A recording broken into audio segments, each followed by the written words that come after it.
G'day camper. If you were thinking about adding to your camping kit, how would you make the decision? Would it be based on price? Would it just be grab whatever's in front of you? Or do you trust your favourite influencer? A few months ago, I was faced with this very same question. And you know what I said? There's a video in that. So I'm going to start with the number one thing, and that is budget. I really hate putting budget at the top of the list because really, in my opinion, price should be the least important thing. But there's no point looking beyond what you can afford. Budget is a really useful tool for filtering your choices down. You need accommodation, somewhere to sleep, but you've only got $30 to $100. That's your budget, you're looking at cheap tents. If you've got a budget of $100 to $500, you're looking at a really nice tent or a low to mid-range swag. Is your budget $600 to $4,000? You're looking at a really crap rooftop tent or a really amazing rooftop tent. Budget is pretty easy for me because I'm around camping gear so often that if I'm thinking of a new piece of gear, I already have a ballpark idea what I'm going to have to spend. But if you're newer to camping gear, prepare yourself to just have your budget blown out of the water sometimes.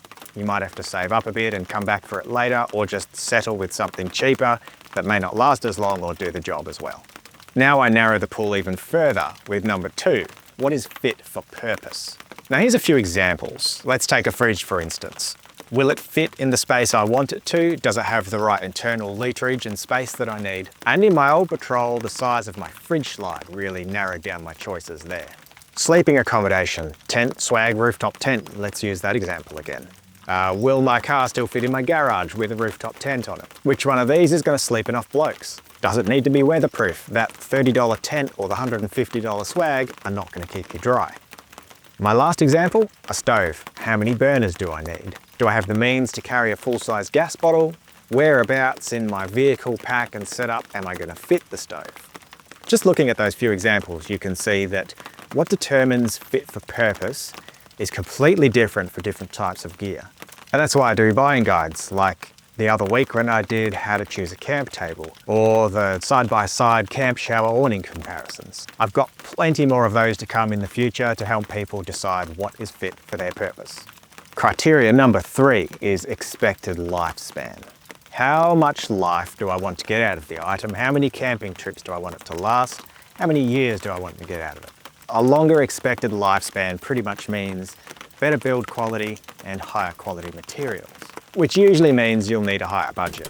In my case, most of the time I want the longest life possible and I'm prepared to pay the price for it. However, there are exceptions. Some of them might include kids gear, for example. So kids grow, and if your kid's going to grow out of it, why spend a premium price on something that might not suit them for more than a year? Another reason is maybe I'm out on a long camping trip and I've forgotten one of my favourite pieces of gear. Well, if I've got a great one at home, maybe the general store has a cheaper version that'll do me just for this trip. Another good reason to go lower expected lifespan would be if you're new to camping and you're just trying to decide what sort of camping you like, or maybe you've never even been camping at all and you don't even know if you're going to like it. You choose the lower expected lifespan, which is going to be a lot cheaper, and when it's done its time, you know what you like, you go and get something nicer. Okay, but what determines a well-made, long-lasting piece of gear? Because that can be really complicated. And I think I'm going to talk about that in the last item on my list. But right now, let's talk about number four, which is size and weight. Often the size and weight of an item increases as more fancy bits and frills and features get added, and the price tends to go up as well. So have a good think about what extras and features and frills and fancy bits you really want. For me, if I've got two products side by side and one of them comes with decreased weight and a smaller pack size, I'll usually get that as long as it doesn't impact the form and function of it too much. For example, and keep in mind the market has changed a lot since I made this purchase, but my Easy Awn bat awning. At the time there were things like Foxwing, which were under $1,000, but when you opened it you had to put legs down every time, and that just seemed like too much hassle for me.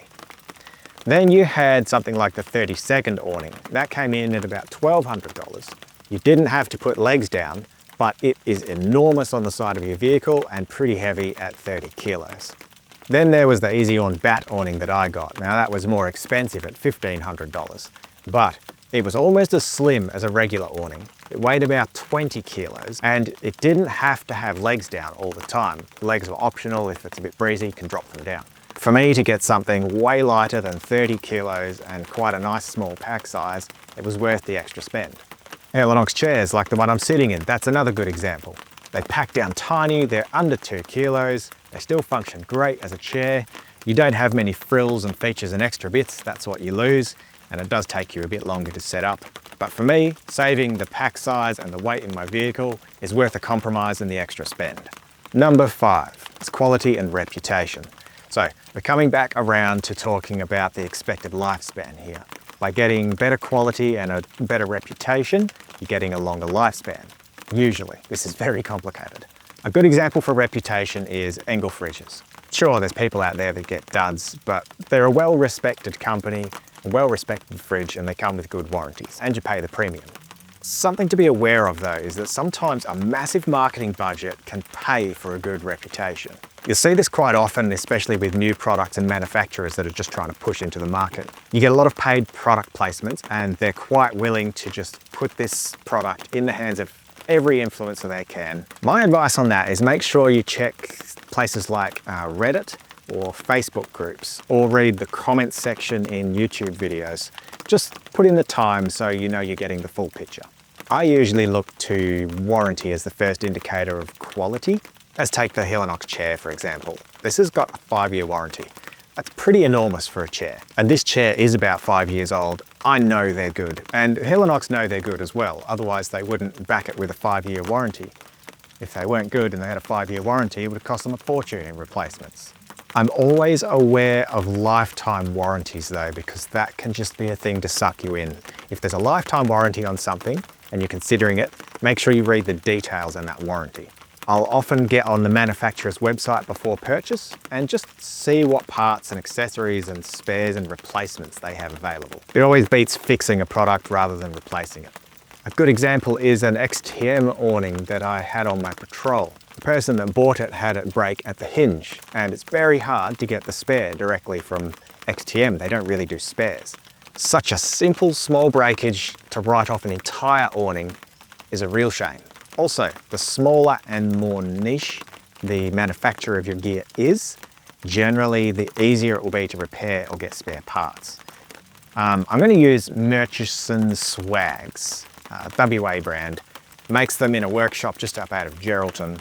Super premium canvas, all handmade. It's the sort of thing you could take to any upholsterer and say, I've got a rip or the stitching's busted, and anyone can fix that up.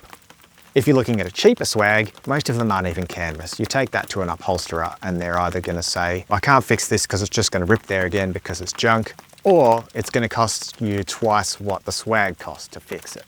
Now, by the end of the process, where we are now, I'll usually have narrowed it down to 2 or 3 products. There'll be a couple of different price points, maybe a few different features here and there. And the last thing I'm also thinking about is buying from my country of origin. So I try and buy Aussie made where I can. If you're in the USA, buy as local as you can. Buy handmade in Turkmenistan if that's where you're from. So what do you reckon? There really is no right or wrong when it comes to something like this.